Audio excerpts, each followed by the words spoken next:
Demos inicio a la presentación del libro Solo hay un jardín, en el fondo de todo hay un jardín, de Gabriela Ponce, organizada por La Caída. Participan Gabriela Ponce, Berta Díaz, Rubén Ortiz y Germán Gacio. Le invitamos a ponerse cómodo recordando que los micrófonos y videos estarán inhabilitados para los espectadores durante toda la actividad. En la parte inferior de su pantalla está el icono de mensajes para que pueda realizar sus preguntas. Que lo disfruten. Bueno, buenas noches con todas, todos, todes. Muchísimas gracias por estar aquí. Gracias a Gabriela, a Berta, a Rubén, a todos los espectadores que van a comenzar a llegar y están llegando.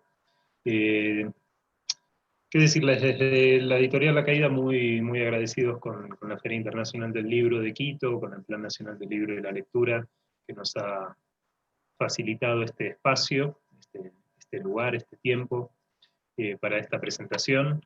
Es un libro muy esperado, que estuvimos casi todo el año, casi toda la pandemia esperando que dé a luz, y finalmente llegó esta semana de la imprenta a nuestras manos, así que estamos muy contentos. Bueno, quiero presentarles a quienes nos acompañan en la mesa. Está Rubén Ortiz, desde México, creo. Buenas noches, Rubén. Rubén es artista escénico con más de 30 años de experiencia. Ha llevado a cabo trabajos de puesta en escena, teatro físico, teatro para sitios específicos y teatro de intervención comunitaria. Sus trabajos escénicos han llevado a cabo en diversas ciudades de México, España, Ecuador y Colombia.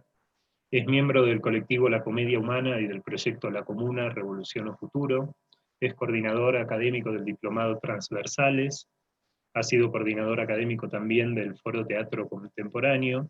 Y entre sus publicaciones más importantes se pueden destacar Escena Expandida, Teatralidades del siglo XXI, El amo sin reino, Velocidad y agotamiento de la puesta en escena. Darte la bienvenida, Rubén.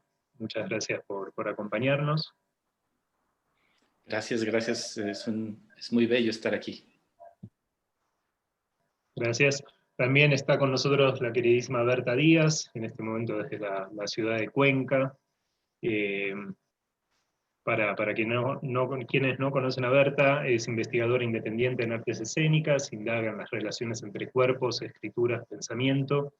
Junto con Andrés Santos dirige el colectivo teatral Rodesalampa, estaría bien dicho, creo. Es coeditora de la revista Psychorax y miembro del grupo de investigación Artea y del archivo Artea de Artes Vivas. Buenas noches, Bertita. Buenas noches, qué placer estar aquí con ustedes, dando la bienvenida. Tremendo libro. Qué lindo que estés aquí. Bueno, y por supuesto está Gabriela, Gabriela Ponce Padilla, narradora, dramaturga, nacida en Quito, docente de artes escénicas de la Universidad de San Francisco de Quito. La conocemos por sus libros anteriores, el libro de cuentos Antropofagitas y la gran novela Sanguínea, que publicó creo que exactamente hace un año, y que este año también ha sido publicada en España por la editorial Candaya. Es parte del colectivo Mitómana, Artes Escénicas, y cofundadora de la Casa Mitómana, invernadero cultural, y forma parte también del colectivo de la revista Psychorax o Psychorax, no sé bien cómo decirla, ya me corregirán ustedes. Bueno, ya presentados todos, yo soy Germán Gacio, director editorial de la editorial La Caída. Llevamos casi unos 7 años trabajando aquí en el mercado editorial ecuatoriano. Hemos publicado aproximadamente a más de 50 escritores y escritoras ecuatorianas. Este es el libro número 24 de nuestra colección principal, que es la colección conjunta, que reúne tanto a narradores, a poetas, dramaturgos de la escena ecuatoriana. Solo hay un jardín, en el fondo de todo hay un jardín, es este bello libro que quizás se vea porque estoy medio a oscuras el día de hoy. Quiero leer brevemente unas palabras de María Auxiliadora Valladares, que siempre está con nosotros. Dice así: solo hay un jardín, en el fondo de todo hay un jardín. Reúne 3 obras dramatúrgicas esenciales de Gabriela Ponce. Corro, acelero el paso hacia el flanco fantasma del Arupo y aparece nuestra casa. Lugar y caída, hemisferio cero. La recurrencia de algunas imágenes, la del árbol, la de la guerrillera, la de la perra muerta, será el hilo conductor de este tríptico en donde Ponce nos remite a la conformación problemática y dolorosa de diversos universos familiares atravesados siempre por la pérdida y la muerte. Ese estigma que la ausencia de la persona amada graba en el ánimo de las protagonistas de estas obras se replica en el constante interrupción del discurso como estrategia que revela la inutilidad del lenguaje ante la inminencia de la tragedia.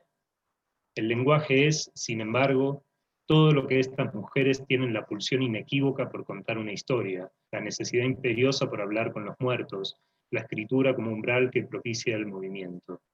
En estas tres obras se vuelve una y otra vez sobre la fragilidad de los cuerpos y de las almas, y en ese registro o a partir de esa conciencia adviene lo que la autora llama repetidas veces, como instaurando un arte poética, el hacer por amor.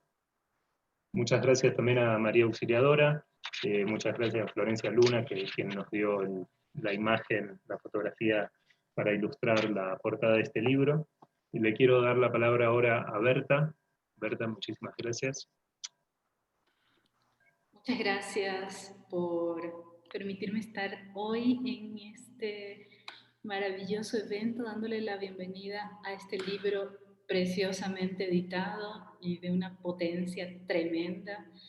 Es un estruendo la escritura de la Gabriela Ponce, no solamente literaria, escénica, espacial.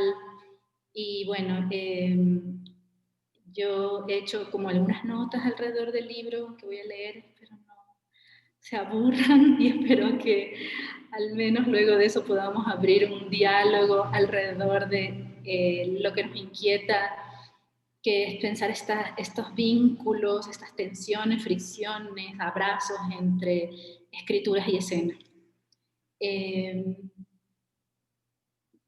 Le he titulado este texto Un libro teatro, no un libro para el teatro, un libro teatro, un dispositivo edificio frondoso.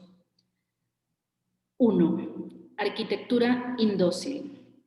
Estoy delante del libro de Gabriela Ponce, una especie de predio antiguo, suspendido en el tiempo y suspendida ahí la noción misma de tiempo. Localización imposible de precisar.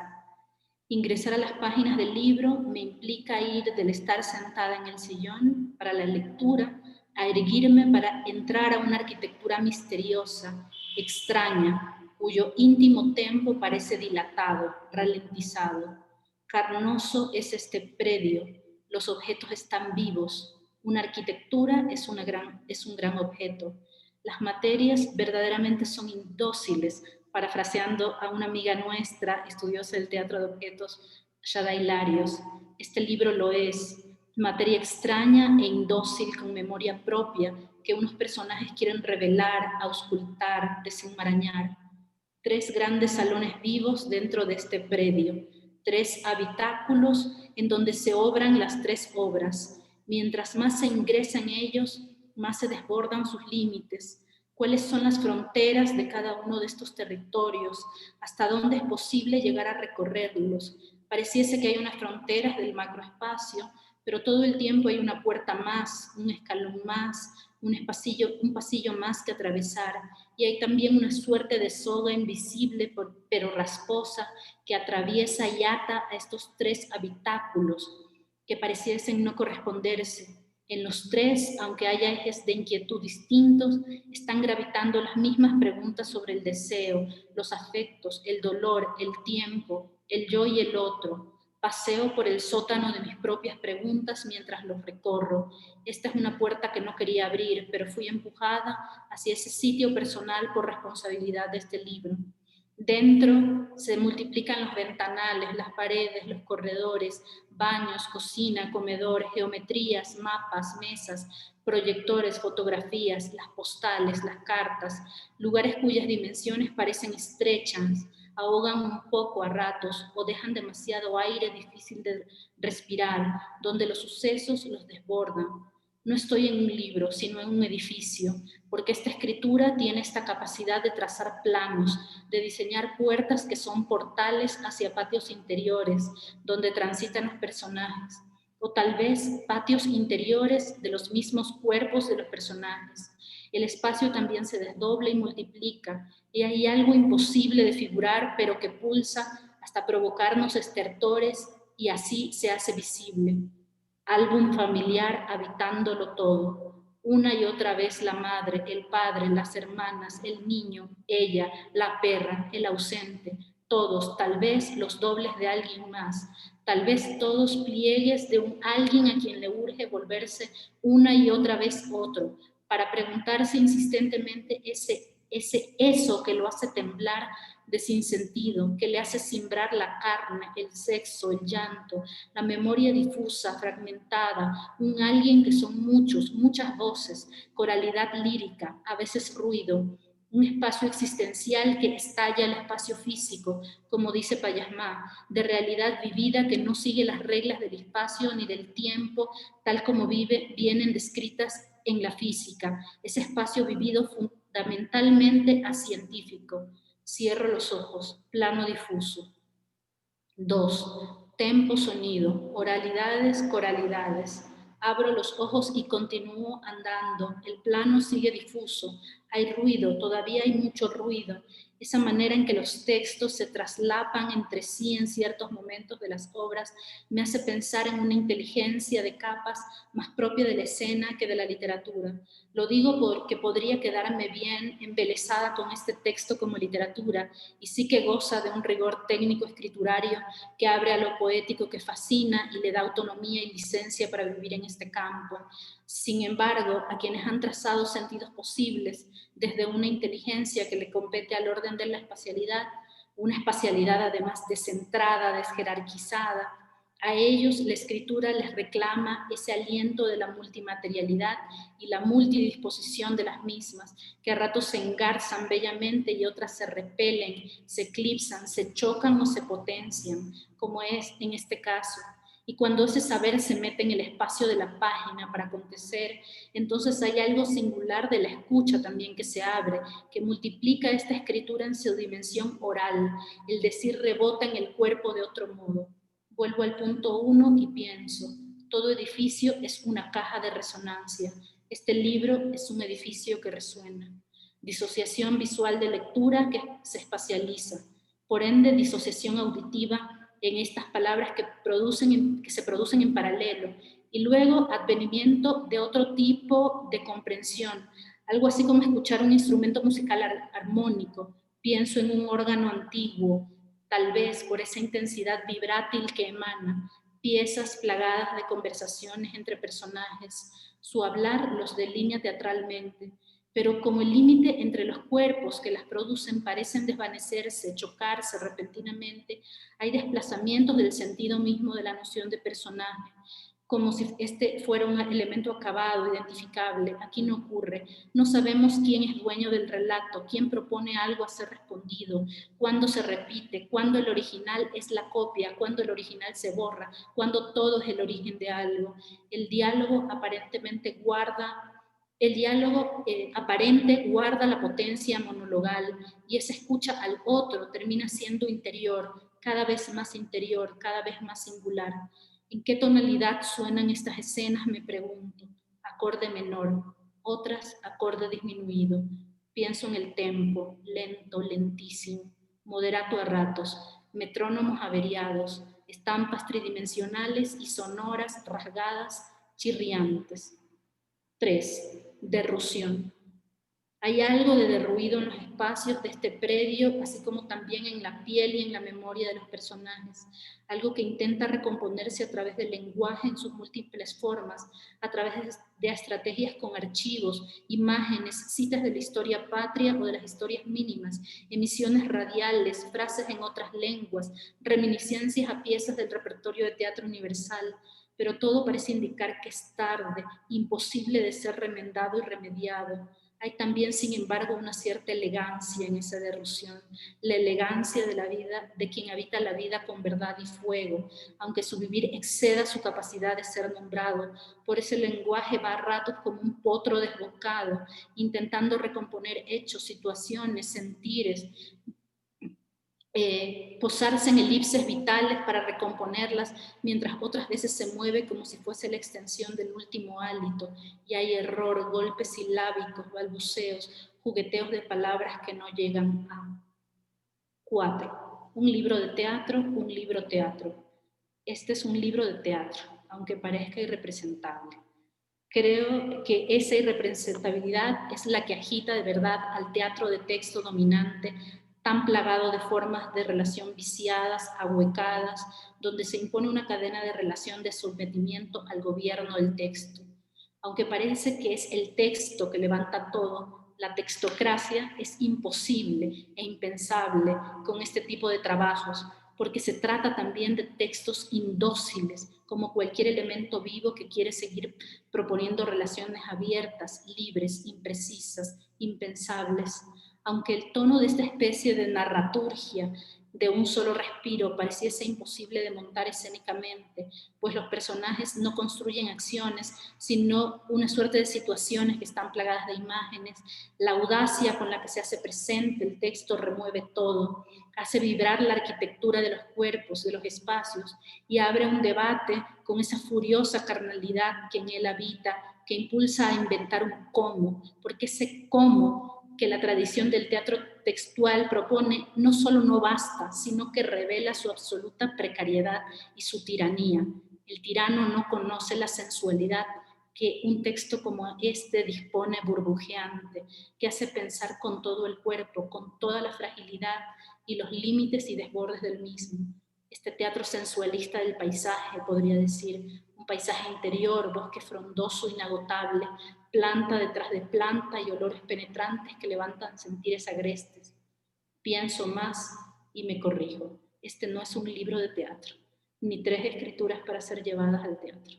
Este es un libro teatro, un libro erigido como aparato teatral, como un dispositivo instalativo, armados con bloques de palabras, piel de palabras, órganos de palabras, un dispositivo donde se suscitan posibilidades inauditas que en la organización de nuestras escenas domésticas no caben. Si bien roza lo doméstico en sus insistencias temáticas, el dispositivo reformula la disposición de sus contenidos de una manera absurda hasta llevarlos a su contracara, a poner en el tapete un despliegue de lo nunca dicho en ordinario. ¿Qué es sino el teatro, teatrón, lugar, medio para la contemplación? ¿Qué es contemplar sino aguzar los sentidos? Del latín contemplare, mirar atentamente un espacio delimitado, compuesto con la preposición cum, compañía o acción conjunta, y templem, lugar sagrado para ver el cielo. Estoy en el libro, estoy en esta arquitectura, estoy en el teatro. Mi mirar se sostiene atentamente. Mirada periférica que además tiene pliegues externos e internos. Tengo todas las herramientas que me dote el libro y las compañías para que el acontecimiento se suscite, emerja, para yo emerger en él. Me quedo en silencio y me pregunto de dónde han salido todos estos otros tantos que ahora me acompañan. Así como se desdoblan los personajes, tal vez yo misma estoy multiplicándome y llamando a mi fantasma. Esta lengua que abre este teatro es un espacio vivo, esta lengua como espacio vivo y allagado, una lengua llaga que sangra, siente y se excita. Solo hay un jardín, en el fondo de todo hay un jardín.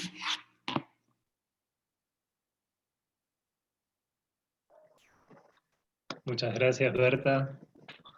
Gracias. Hermoso. Gracias, Berta. Gracias por estar aquí. Bueno, le damos la palabra a Rubén. Bienvenido nuevamente. Muchas gracias. ¿Qué decir después de esas palabras y después de las palabras que he leído en esta semana? Bueno, lo único que puedo hacer es balbucear. Tengo que decirlo porque, en primer lugar, perdonen que empiece un poco por mí.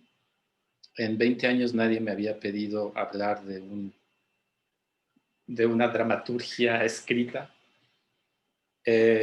Hace mucho tiempo que no me acerco a los libros escritos, digamos a la dramaturgia, pues, ¿no? Para decirlo pronto. Es una de las tantas tonterías que hago, ¿no? Porque, bueno, algo que a mí me llama la atención de los textos es que sean poesía. A mí me interesa más la poesía dramática que la dramaturgia, ¿no? Me interesa que eso que excede, eso que se desborda.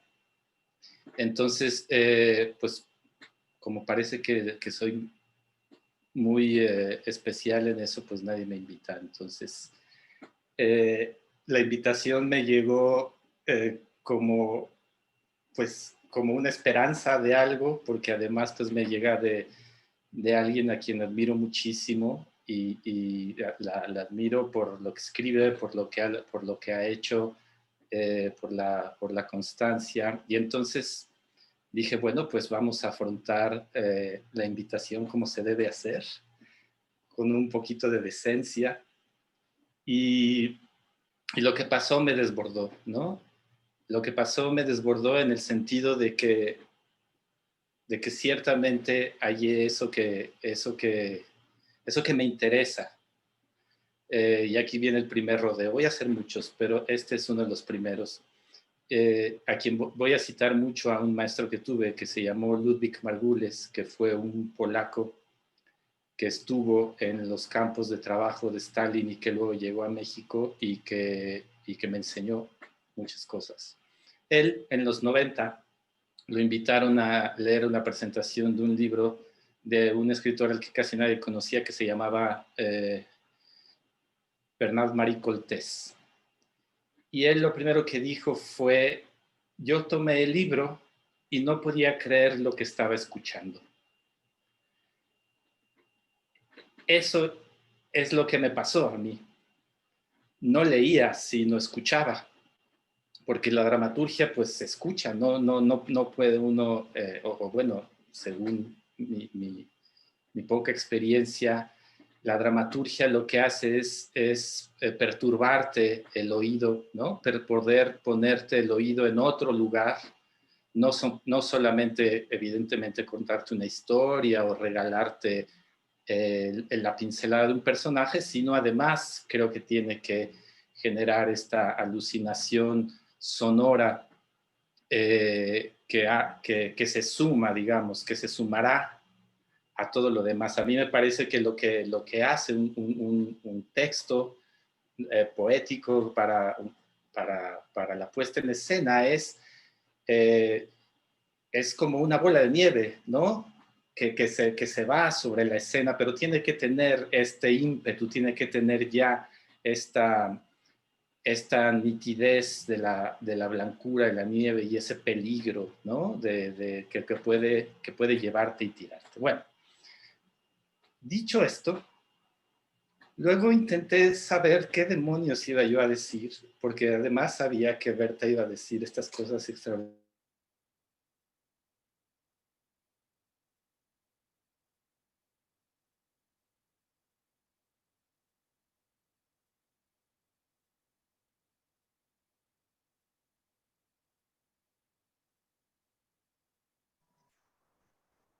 ¿Se nos frizó Rubén? ¿Puede ser o soy yo?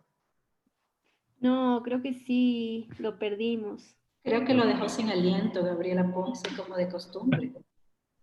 No hay cómo. Me perturbó el oído y la imagen. Ahí está volviendo. Ahí está Desde la volviendo. clínica revolucionaria. Está volviendo con todo, Rubén Ortiz. Discúlpenme. Se me fue se me apagó la computadora.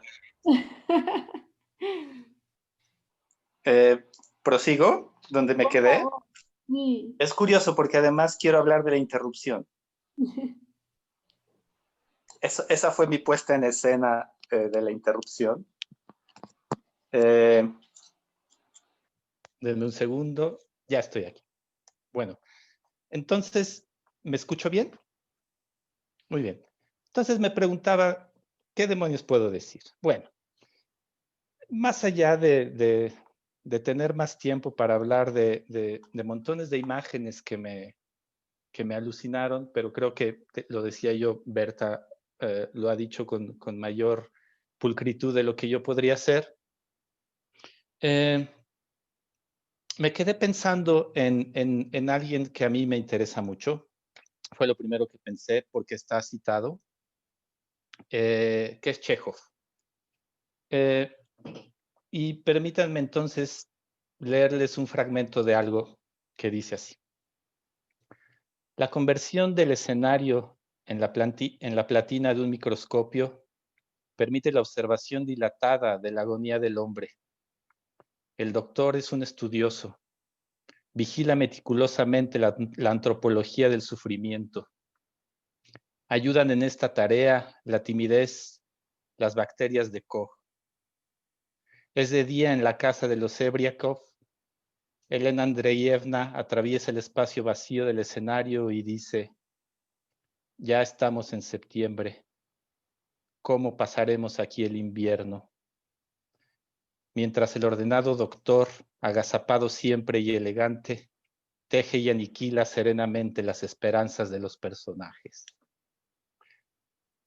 Este es un fragmento de un poema que Margules escribió pensando en Chekhov. Es mucho más largo, pero no lo traigo totalmente, porque Chekhov es este doctor que pone a sus personajes, ¿no?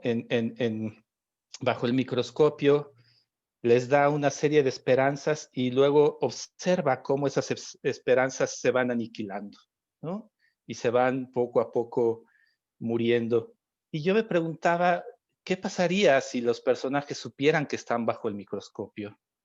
¿Qué es lo que intentarían decir?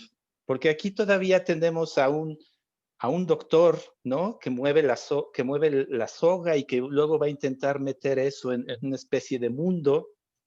Pero ¿qué pasa cuando los personajes no saben que va a caer un meteorito, que va a pasar un meteorito, no saben que va a haber una erupción de un volcán, no saben nada, simplemente están metidos en esta caja de Petri y están intentando articular qué demonios es lo que está sucediendo aquí? E incluso tratan de articular por qué demonios han tenido esperanzas en algún momento. ¿Quién demonios ha sido lo suficientemente perverso como para ponerlas allí? ¿No? Pero esto que se puede decir de alguna manera, el problema es que tampoco el lenguaje alcanza. El lenguaje es del sujeto, pero no del objeto, ¿no? El objeto alcanza a balbucear aquello que le es prestado, aquello que le es puesto para poder hacer, para poder decir. Por eso el lenguaje se presenta ante nosotros y el lenguaje es como una casa, como esto que Freud llamaría lo siniestro, ¿no? Como esto que es lo familiar, que se pone de cabeza, como la casa, como el sótano de la casa, y entonces comienza a decirnos, a susurrarnos, como los muertos nos susurran en los rincones de la casa, ¿no? La araña que está allí y que parece que es la araña solamente, pero que puede ser el hermano que ya no está, ¿no? Todos estos sonidos fantasmas y siniestros que son también fantasmas del lenguaje, ¿no? Y que no nos permiten decir algo como quisiéramos decir. Bueno, pensé eso. Y dije, bueno, me voy a extender por allí porque puede ser muy, muy interesante y podría ser muy inteligente. Y luego me dije, bueno, pero ya está en la obra. ¿Qué puedo decir que no está en la obra? Y me quedé un rato balbuceando sobre eso. Y de pronto pensé en algo que a mí me interesa mucho y que viene muy a cuento. Dije, bueno, me voy a tomar en serio el que esto es un texto teatral. Digo, me lo voy a tomar en serio para mí, ¿no? Aunque ya lo veo y ya lo escucho, pero dije, claro. Entonces me topé con una cosa insignificante, con una arañita que está ahí en todos los textos, que es una barrita diagonal. Una barrita diagonal y me quedé un rato en la barrita diagonal y dije, claro, esta barrita diagonal es donde yo me quiero quedar y es lo que yo quiero mirar. Entonces dije, claro, es la interrupción. De lo que me interesa hablar es de la interrupción. ¿Qué puedo decir de la interrupción en un momento en el que todo está interrumpido?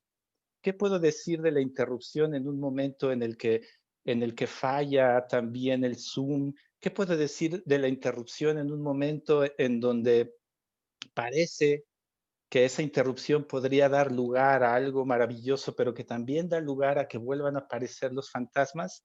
Y entonces evadí el tema y dije, claro, hay una genealogía de la interrupción en los textos teatrales que me interesaría poner aquí para evadir el tema.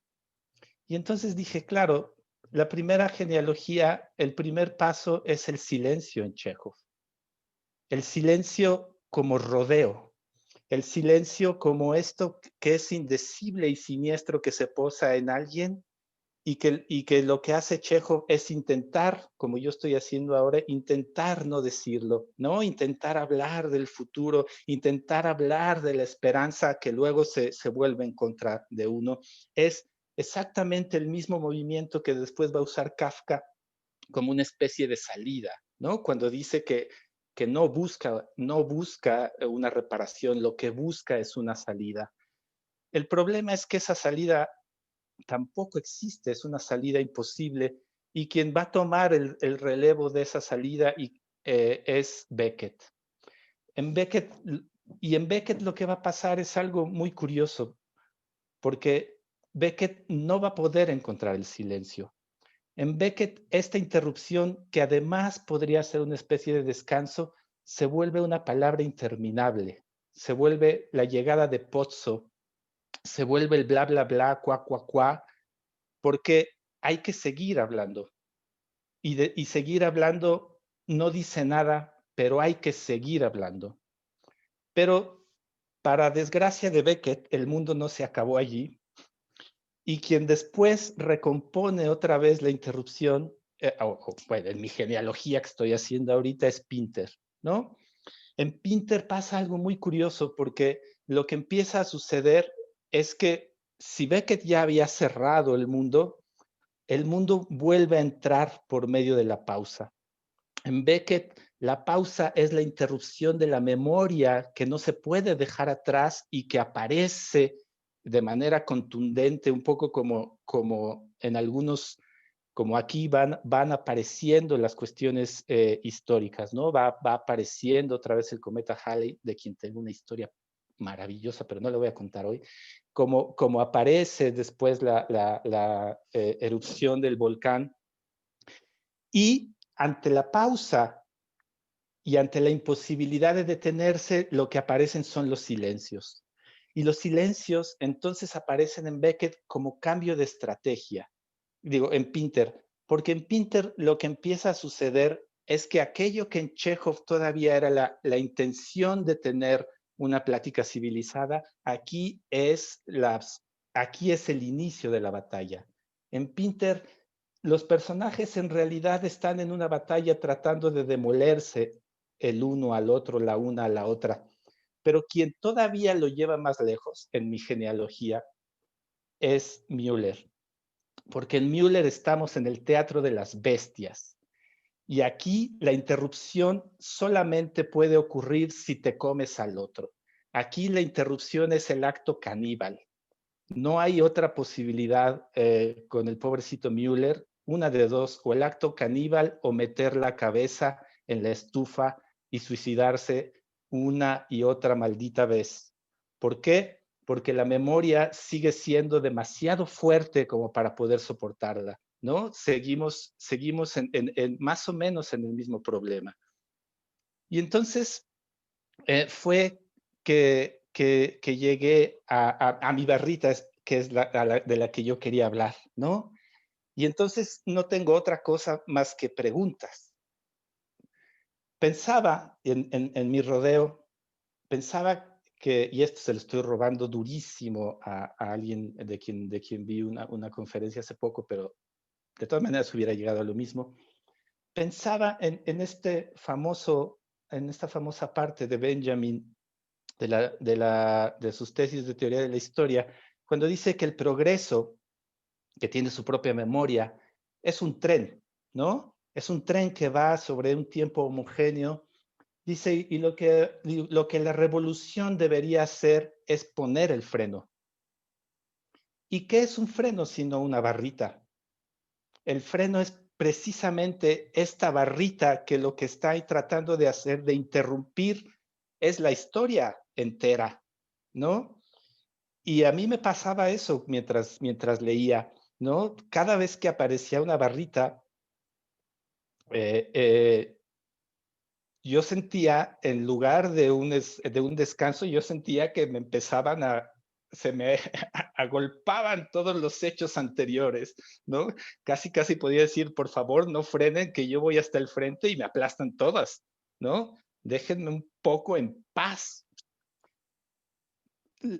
Lo que quiero decir es, si no esta serie de interrupciones que van sucediendo allí, no tienen que ver necesariamente con no estoy descubriendo mucho, solo estoy diciendo lo que veo, no tienen que ver simplemente con cierto tipo de, no sé, de enfermedades, de problemas que tuvieran las personajes, sino con esta intención de interrumpir la historia, porque se vuelve tan doloroso cada una de las interrupciones, ¿no? Y entonces lo que se intenta hacer es volver a tejer otra historia, pero cada vez que se intenta tejer otra historia, los cabuces, la locomotora sigue, ¿no? Y entonces yo me quedo con esa tensión, la tensión entre la historia que corre con todo su tren, que corre con toda su carga, y nuestras pobres posibilidades de jalar una barrita que además no sabemos si realmente van a interrumpir todo lo que va sucediendo, ¿no? Bueno, no me voy a detener, solo voy a decir una última cosa para cerrar en mi último balbuceo. Y mi último balbuceo no lo voy a desarrollar. Mi último balbuceo es que haber leído el texto Caída como un arte poética personal, yo me quedaría como tarea pensar que allí está la autora expresando su arte poética, que se quedaría, que solo quiero poner en 3 palabras: caída, soga y sosténme. Y eso es lo suficiente que necesitas para hacer teatro. Gracias, Gabriela.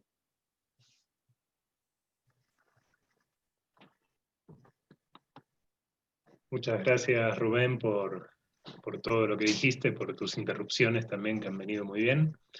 Gabriela, te damos la palabra, bienvenida, felicitaciones.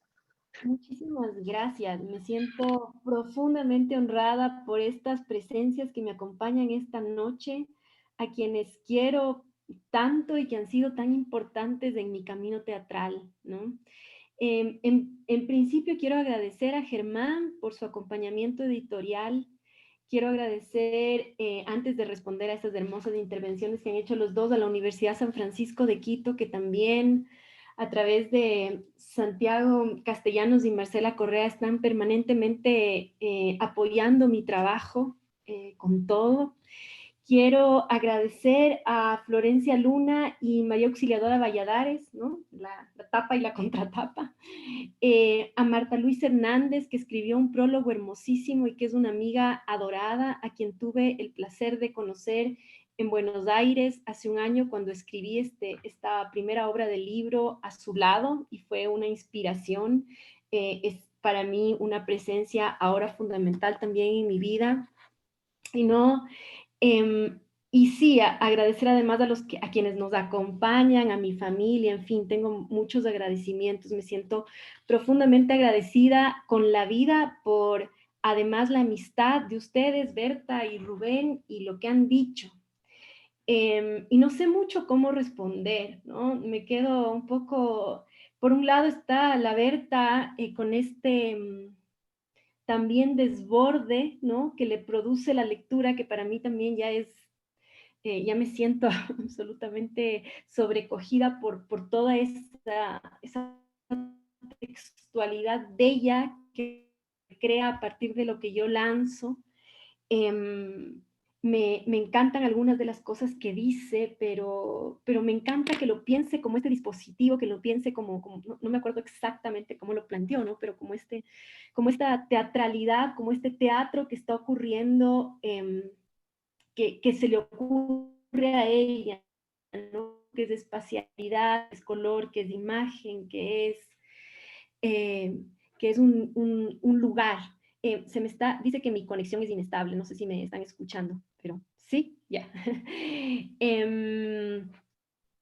Y bueno, y me encanta también, y le agradezco un montón a la Berta por ese texto, me emocionó mucho, y al Rubén también, porque primero tuve como también este recuerdo, ¿no? De cuando él estaba en casa mitómana hablando y yo sentía una fascinación y una suerte de revelación que ocurría en ese momento, ¿no? Y que me hacía comprender súbitamente un montón de cosas que sentía que ya estaban en mí, pero que les estaba enunciando de un modo tan bello y tan importante. Y claro, creo que toda esa genealogía que hizo también es una genealogía que amo y que está en el texto, ¿no? Son mis afectos teatrales más íntimos también, ¿no? Entonces, esa genealogía es fundamental porque con esa genealogía comencé a escribir, ¿no? Desde ahí comencé a escribir, con la necesidad con la certeza de la imposibilidad de la escritura, de la imposibilidad de la narración, sabiendo que no podía decir, que todo iba a ser interrupción, ¿no? Pero que había un flujo, que es un poco también, en cambio, Berta, que había un flujo que necesitaba ser palabra teatral. Y esa es tal vez la gran pregunta que me sigo haciendo, ¿no? Nosotros, el Rubén, la Berta y yo, practicamos y militamos en un teatro que intenta interpelar el lugar de la palabra, que intenta desjerarquizar las relaciones que están operando en el sistema teatral. Y entonces, ¿cómo sigo escribiendo y cómo publico un texto, ¿no? ¿Qué sentido tiene una palabra publicada que no está en la escena habitando con la materialidad y los cuerpos, latiendo a la par ahí con esos cuerpos, ¿no? Entonces es una pregunta que yo misma me hago y al mismo tiempo tengo la necesidad visceral de que esos textos existan. Y en ese sentido, mi gratitud enorme al grupo mitómana, a la gente con la que yo he trabajado y con la que yo aprendí a escribir, ¿no? A los cuerpos de mujeres que me prestaron su ritmo, aprenda a escribir teatro. No sé si lo aprendí, pero bueno, que por lo menos me anime, me lance a escribir teatro, ¿no? Sabiendo que el teatro solo se hace en esas compañías, ¿no? Para mí el teatro y mitómana es la experiencia de la compañía, ¿no? Yo no sé, solo haga teatro, digo, y es algo que digo de verdad, para volver a verles a ellos y a ellas, ¿no? A la gente que amo y con la que estoy creando, y en la dedicatoria les digo, gracias por hacer posible estas imágenes, ¿no? Porque son ellos los que y las que hacen en realidad lo que escribo y escriben conmigo. Y Berta también es parte de ese colectivo. Lo ha sido varias veces, ha sido importantísima su presencia en ese colectivo, en esa casa, en ese espacio que ahora intenta sobrevivir pese a todo. Y Rubén también ha estado ahí. Y es algo que me honra que los dos hayan sido parte de esa construcción inmensa en donde siento que estos textos son son unos textos que acompañan toda la otra misterio y la magia, no sé, que son palabras bastante gastadas, pero que me sirven de alguna manera para enunciar eso que no puedo enunciar y que es el teatro, ¿no? El no saber qué es el teatro es lo que me sigue llevando cada vez al teatro. Incluso ahora en la pandemia, ¿no? Que estamos tan abrumados por esta cuestión de cómo hacemos teatro, y a mí me fascina porque es una nueva oportunidad para decir, no sabíamos qué era el teatro, no sabemos, no podemos decir, ¿no? Solo podemos seguir intentando. Entonces, y claro, también sentir que la palabra es lo que yo tengo un poco para darle al teatro. Y que me sitúo en un lugar igual, y que busco que mi palabra se sitúe en un lugar un poco lo que decía Berta también, irrepresentable, ¿no? Que esa sea que eso sea me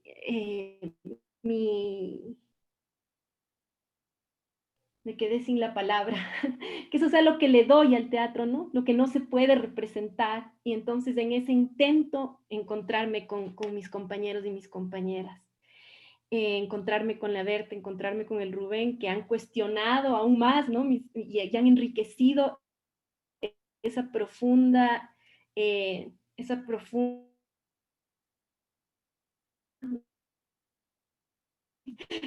lo que es el teatro, ¿no?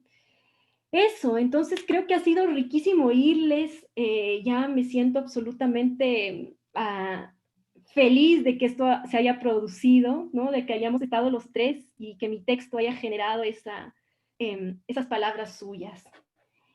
Eso es lo que puedo decir. No sé si hay tiempo, a mí me parecería genial que puedas leer un fragmento del libro, porque es una... O sea, tú dices estos textos que acompañan y que se hacen con los cuerpos de las compañeras y compañeros de Mitómana, pero yo veo en ese texto una arquitectura autónoma, o sea, son tan potentes como cuerpos también esos textos, como materias indóciles, que sería súper bello escucharte. Sí, esta es una noche muy especial para mí, es un día muy especial, y puedo leer, voy a leer una carta que escribí hace mucho tiempo.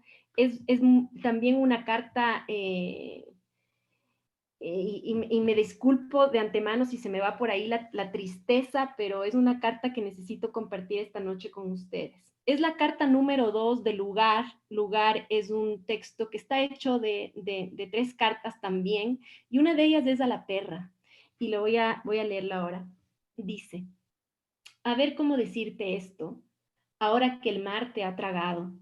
Te encontré una noche calurosa, no tenía a dónde regresar, y adicta como soy a caminar y a mirar tras las ventanas, imaginando el mundo que los habita, o por el puro placer de los lugares y las cosas que tienen vida ajena. Me paré detrás de esa ventana, y habiéndome ese día quedado yo sin casa, quise que esa casa esquinera fuera mía. Era una casa vieja pero firme, las luces prendidas. Me imaginé que esa casa era mi casa. Me imaginé que yo era otra. Entré a la casa que estaba abierta y saliste tú y me dijiste: me voy contigo. Y yo te dije: nada más que hablar. Claro que te vas conmigo, perra hermosa. No fue un robo. En esa casa no te querían, estabas encerrada, estabas flaca y estabas triste. Te encontré llena de piojos, con trozos de legañas de años pegadas en tus ojos, y supe que nos salvaríamos. Llevaba yo una maleta con las pocas cosas que saqué de la que había sido mi casa, poca ropa y unos libros. Había dejado a un amor y no tenía a dónde ir, y sentía el abandono inmenso. Era yo incapaz de amar justamente porque cuando empezaba a amar, empezaba a sentir el abandono, y de ahí todo iba siempre para abajo hasta que llegaste tú. Y yo, cursi como soy, dije: todo se va a la mierda de una puta vez por todas, y tú me seguiste. No solo me seguiste, me miraste y me dijiste: todo se va a la mierda de una puta vez por todas. Tú no podrás faltarme cuando falte todo a mi alrededor. Nos habíamos encontrado, yo acababa de dejar a un hombre, tú eras ahora mi perra. Había estado huyendo todo el tiempo, desde pequeña, cosas que no se quieren recordar, experiencias, sabemos, cosas dolorosas, incluso muertes. Y uno huyendo. Y de pronto este sentimiento rotundo de que eras mía y yo tuya, y las dos viviríamos juntas. Eso era lo que verdaderamente importaba, tu cuerpo y el mío, piel tuya donde se esconde el calor, tu piel que era la espera y yo besaba, adoraba, la mía tu espera que era la mía, perra, Tú me das la fuerza que se necesita para no marcharse, te dije. Tú dijiste, tú me das amor. Los días siguientes viajamos juntas. Con una maleta dimos vueltas, vivimos en casas, en edificios, en carpas, durmiendo nuestras pieles juntas, yo sintiendo que nada era necesario, en un peregrinaje nuestro incierto. Cuando llegaban amantes, tú dormías a mis pies, te gustaba vernos haciendo el amor, te gustaba el olor. Nosotros te esquivábamos y tú juguetona, excitándote de modos tan genuinos, lamías nuestros cuerpos. Todo genuino en ti, perra. Eso era lo inmensurable, esa forma tuya genuina. El lugar mío eras tú, Ramona. Ahora sin ti, siento que no tengo cuerpo para verme ni pensar. Es la orfandad.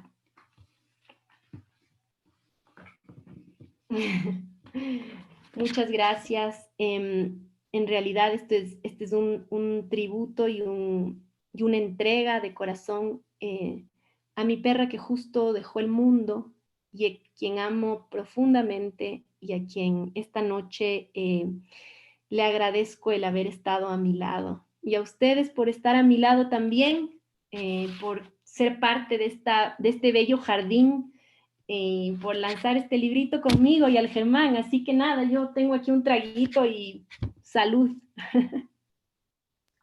Salud, Gaby, salud. Salud, gracias a la bella Ramona.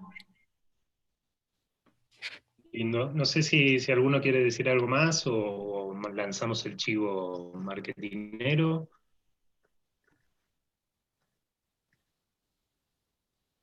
Bueno, para todos los lectores, lectoras que están siguiendo la feria, el libro de Gabriela lo pueden encontrar en nuestras redes sociales. Hay una promoción durante todo diciembre con el envío a su casa, a su trabajo. Nos pueden encontrar en Instagram como La Caída Editorial, en Facebook como Corredor Sur Editores, y ahí se pueden enterar de las promociones que tenemos. Así que pueden solicitar el libro de Gabriela por ahí, a partir de enero, ya en todas las librerías independientes que siempre nos acompañan y nos dan la mano de acercarnos a los lectores. Y agradecerles a ustedes, me encantaría poder brindar en el famoso tercer tiempo posterior a la presentación de los libros, pero estoy seguro que el año que viene vamos a poder darnos ese abrazo que nos debemos, encontrarnos en distintos lugares. Bueno, con Berta ya nos encontramos ayer igual. Rubén, muchísimas gracias por todo, por conectarte a la distancia. Y Gaby, infinito amor y nos estaremos viendo muy pronto, seguro. Muchísimas gracias. Gracias, Berta, hermana de mi alma. Muchísimas gracias a Rubén también por esa belleza y a los que nos acompañaron esta noche. Muchísimas gracias a ti, Gabriela, por dejarnos entrar y también por no solo permitirnos acompañarte, sino permitir escucharte también ahora, escucharte en el libro, escuchar a Mitómana a través tuyo y escuchar a Ramona hoy y poder hacerme encontrar con Rubén, a quien quiero tanto, y festejar con el Germán, también tan querido y admirado. Es muy bello poder lo que hacen estos objetos vivos, hermosos, como tus libros. Gracias, Gabriela. Gracias, Gabriela. Muchísimas Solo quiero decir una palabrita que es gracias, Gabriela, gracias, Berta, gracias, Mitómana, por ponerse en mi camino, porque saber que mi corazón llega hasta Quito es algo que en este momento es muy importante en mi vida. Muchas gracias. gracias a ustedes. Chau, chau, hasta pronto.